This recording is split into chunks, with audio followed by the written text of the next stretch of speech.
Supreme কোর্টের নির্দেশে এসএসসির পরীক্ষার ফর্ম ফিল আপ শুরু, কিন্তু চাকরি আলাদের একাংশ তারা কোনোভাবেই তারা এই পরীক্ষায় বসতে নারাজ। আন্দোলনকারীদের একাংশ পরীক্ষার ফর্ম ফিল আপ না করার সিদ্ধান্ত নিয়েছেন তারা।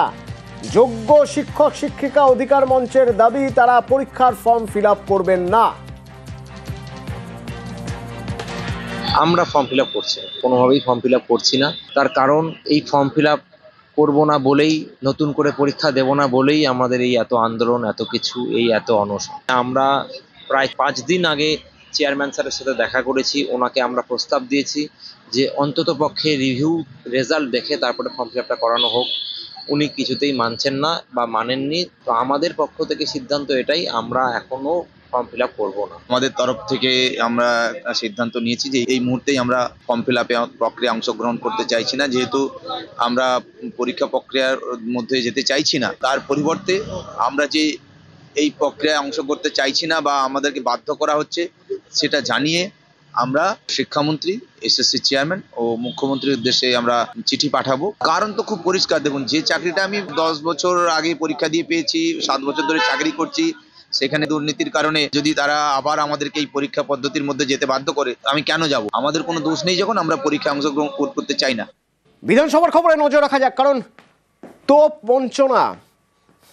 মুখ্যমন্ত্রী বঞ্চনার কথা বলছেন, কেন্দ্র বঞ্চনা করছে, এবং তার পাশাপাশি এটাও বলছেন যে 1 নম্বরে রাজ্য, যাবতীয় বঞ্চনা সত্ত্বেও টাকা দেওয়া বন্ধ, এরপরেও রাজ্য 1 নম্বরে। আমার সঙ্গে আবির রয়েছে। আবির, কোন কোন তথ্য তুলে ধরলেন এখানে মুখ্যমন্ত্রী মমতা বন্দ্যোপাধ্যায়?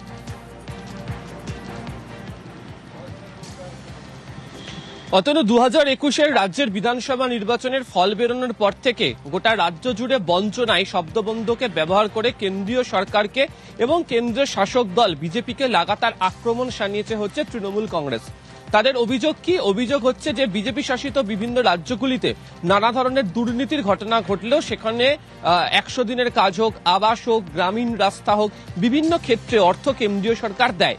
এই রাজ্যের ক্ষেত্রে কোনো ধরনের কোনো অভিযোগ আসলে সেই অভিযোগ খতিয়ে দেখার জন্য 160টির কাছাকাছি কেন্দ্রীয় প্রতিনিধির দল এসে উপস্থিত হয়।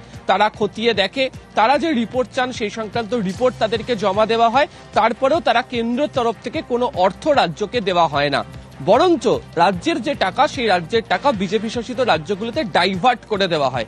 আর এই প্রসঙ্গে কথা বলতে গিয়ে আজকে বিধানসভার অভ্যন্তরে একাধিক বিধায়কদের প্রশ্নের উত্তরে মুখ্যমন্ত্রীর বক্তব্য হচ্ছে যে রাজনৈতিক সিদ্ধান্তের কারণেই কেন্দ্রের তরফ থেকে রাজ্যকে অর্থ দেওয়া হচ্ছে না। তুমি জানো যে গত পঞ্চায়েত নির্বাচন হোক, গত লোকসভা নির্বাচন হোক, তৃণমূল কংগ্রেসের তরফ থেকে বঞ্চনা ইস্যুকে সামনে রেখে লাগাতার রাজনৈতিক আক্রমণ শানানো হয়, এবং অনেকেই বলছেন যে তার ফল রাজনৈতিকভাবে তৃণমূল কংগ্রেস পেয়েছে। পঞ্চায়েতে ভালো ফলের পাশাপাশি লোকসভা নির্বাচনেও তৃণমূল কংগ্রেসের ফল যথেষ্ট ভালো হয়েছে। 2026-এর বিধানসভা নির্বাচনেও তৃণমূল কংগ্রেস যে বঞ্চনা ইস্যুতে শান দিয়ে কেন্দ্রকে আক্রমণ করে তারা যে পথে থাকবে সেটা কার্যত পরিষ্কার।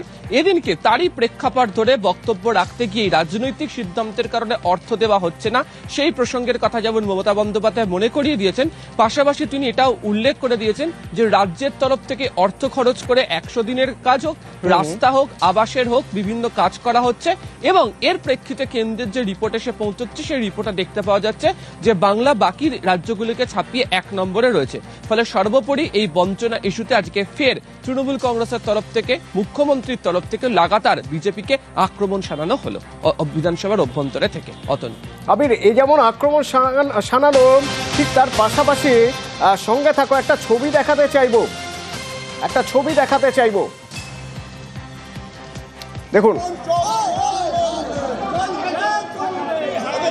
বিজেপি বিধায়করা সব বাইরে।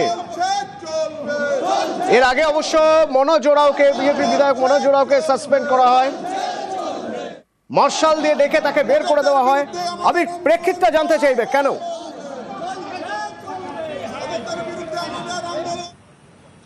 প্রশ্নোত্তর পর্ব শেষ হয়ে যাবার পর যখন দৃষ্টি আকর্ষণী প্রস্তাব বা যে সময় মুলতুবি প্রস্তাব আনা হয়, দিনকে বিজেপি বিধায়কদের তরফ থেকে মুলতুবি প্রস্তাব আনা হয়েছিল, সেই প্রস্তাবের বিষয় ছিল হচ্ছে শিক্ষক নিয়োগ সংক্রান্ত বিষয়।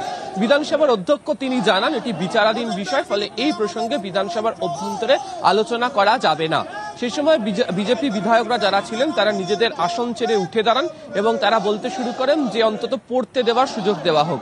বিধানসভার অধ্যক্ষ বলেন যেটি বিচারাধীন বিষয়, তিনি যেটা খারিজি করে দিয়েছেন সেটাকে পড়তে দেওয়া যায় না। এবং এরপরে বিজেপি বিধায়কদের তরফ থেকে লাগাতার ভেতরে স্লোগান শাউটিং করা হয়। একটা সময় দেখতে পাওয়া যায় যে বিধানসভার অধ্যক্ষ তিনি তার নিজের চেয়ার ছেড়ে উঠে পড়েন। বিধানসভার রুল বুক অনুযায়ী যদি অধ্যক্ষ চেয়ার ছেড়ে উঠে পড়েন তাহলে বিধানসভার হাউসের অভ্যন্তরে থাকা প্রত্যেক ব্যক্তিকে বসে পড়তে হবে, তখনও তারা বসে পড়েননি। এরই প্রেক্ষিতে দাঁড়িয়ে হচ্ছে বিজেপি বিধায়কদের একাংশ যেভাবে স্লোগান দিচ্ছিলেন সেই প্রসঙ্গে মনোজ ওরাওকে বিধানসভার অধ্যক্ষের তরফ থেকে বলা হয় যে রিমেনিং সেশনের জন্য তাকে সাসপেন্ড করা হচ্ছে এবং অধ্যক্ষ নির্দেশ দেন মার্শালদেরকে যে তাকে যেন বার করে দেওয়া হয় এবং তাকে বার করে দেওয়া হয়। এরপরেও অবশ্য বিজেপি বিধায়কদের তরফ থেকে স্লোগান শাউটিং চলতে থাকে এবং এরই মাঝে মুখ্যমন্ত্রী বিবৃতি দেন একটি প্রসঙ্গের ক্ষেত্রে এবং যেভাবে প্রত্যেকদিন মুখ্যমন্ত্রীর কথায় কোট আনকোট অশ্লীল শব্দবন্ধ প্রয়োগ করে যে ধরনের আক্রমণ করা হচ্ছে, তার বাড়ির সামনে গিয়ে যে ধরনের আচরণ করা হচ্ছে, রাজনৈতিকভাবে বিজেপি বাংলাতে 2026-এ শূন্য হয়ে যাবে এই সংক্রান্ত চ্যালেঞ্জ ছুড়ে দেন এবং এরই মধ্যে দেখতে পাওয়া যায় যে বিজেপি বিধায়করা যারা রয়েছেন তারা ওয়াকআউট করে বাইরে বেরিয়ে যান। ফলে অন্যান্য দিন বিভিন্ন ইস্যুতে যেভাবে বিজেপি প্রতিবাদ করে ওয়াকআউট করে, আজকেও দেখতে পাওয়া গেল সেই একই রকম বিধানসভার অভ্যন্তরের তাদের যে বক্তব্য সেই বক্তব্য না জানাতে পারার প্রেক্ষিত দেখিয়ে এদিনকে তারা ওয়াকআউট করে বেরিয়ে আসলো। ধন্যবাদ আবির। মনোজ ওরাও কি বলছেন, শঙ্কর ঘোষ কি বলছেন, একবার শুনবো। যোগ্যদের পক্ষে আছি, দুষ্কৃতীদের আড়াল করা হচ্ছে, অযোগ্যদের আড়াল করা হচ্ছে, তারই বিরুদ্ধে আমরা সরব হয়েছিলাম বলে আমাদের মার্শাল থেকে বের করে দেওয়া হয়েছে। মনোজ ওরাও তাকে যেভাবে সাসপেন্ড করা হয়েছে, মুখ্যমন্ত্রী যেভাবে আমাদের সহকর্মী দিদি শ্রীমতী শিখা চ্যাটার্জিকে ব্যক্তিগতভাবে আক্রমণ করেছে, রাজ্যের চাকরিহারা শিক্ষক থেকে রাজ্যে শিক্ষার যে নৈরাজ্য, যেখানে স্কুল বন্ধ, প্যারা টিচাররা মাইনে পায় না, শহরের স্কুলগুলো বন্ধ হয়ে যাচ্ছে, নানা ধরনের সমস্যার মাঝখানে দাঁড়িয়ে একটি অ্যাডজার্নমেন্ট মোশন ভারতীয় জনতা পার্টি পরিষদীয় দলের পক্ষ থেকে রাখা হয়, সেটাকে স্পিকার সাহেব রুলড আউট করেন। তাই নিয়ে আমরা বিক্ষোভ দেখিয়ে ওয়াকআউট করেছি। জনগণনার বিজ্ঞপ্তি জারি হলো এবং অত্যন্ত গুরুত্বপূর্ণ, এবারের এই জনগণনার সঙ্গে জাত গণনাও হবে। আমার সঙ্গে আবির রয়েছে, সরাসরি একবার কথা বলবো। আবির, কি রয়েছে এই বিজ্ঞপ্তিতে, কবে থেকে কাজ শুরু হবে, কিভাবে কাজ হবে?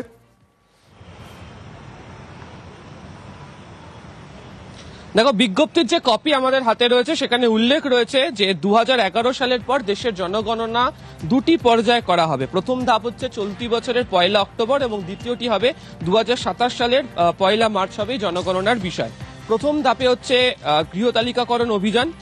এই পর্যায়ে হচ্ছে সম্পদ, পারিবারিক আয়, বাড়ির পরিস্থিতি এবং সুযোগ সুবিধা সম্পর্কিত তথ্য সংগ্রহ করা হবে এবং এই প্রথম যেটা দেখতে পাওয়া যাচ্ছে যে দেশ জুড়ে প্রথমবার ডিজিটাল আদমশুমারি হবে। দ্বিতীয় পর্যায়ের ক্ষেত্রে হচ্ছে জনসংখ্যা গণনা। ক্ষেত্রে পরিবারের প্রত্যেকটা ব্যক্তির সম্পর্কে জনসংখ্যা তাত্ত্বিক, আর্থ সামাজিক, সাংস্কৃতিক এবং অন্যান্য ব্যক্তিগত তথ্য সংগ্রহ করা হবে এবং এক্ষেত্রেই প্রথমবারের মতো জাতির জনগণনাও করা হবে। 2027 সালের জনসংখ্যা ঘোষণার মাধ্যমে নারী সংরক্ষণ বিল এবং যে সীমানা নির্ধারণের যে বিষয় সেটিকে কার্যত পরিষ্কার করার চেষ্টা করা হচ্ছে।